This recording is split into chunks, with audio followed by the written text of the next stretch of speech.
Hola, soy Anxo del Laboradoiro de Hostelería do Sarnés y hoy vamos a preparar los huevos revueltos a la portuguesa.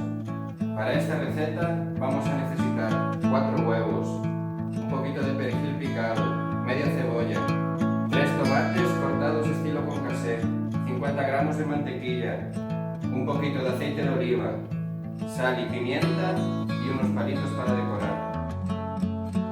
Primero vamos a empezar batiendo los huevos y preparando el tomate concassé. Para el tomate vamos a echar un poquito de aceite. Mientras calienta el aceite vamos batiendo los huevos.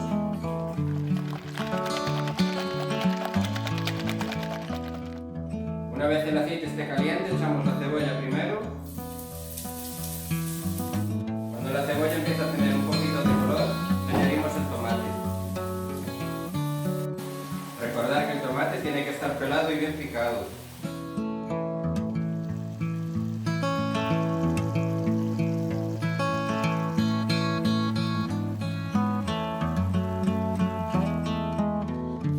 Cuando ya casi tengamos el tomate listo, lo vamos a salpimentar y lo vamos a reservar un poquito.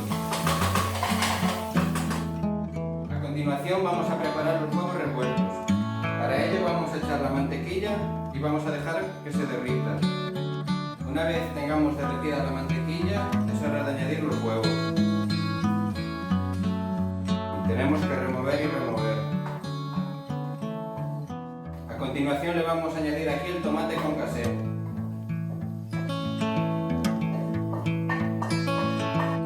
Y seguimos trabajando el revuelto.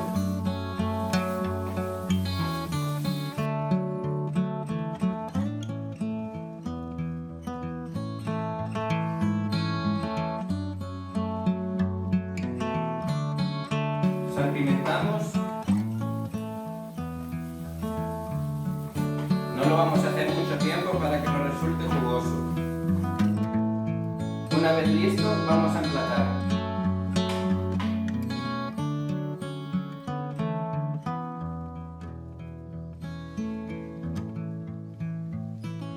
Vamos a añadirle un poquito de perejil por encima y le vamos a clavar los palitos de pan.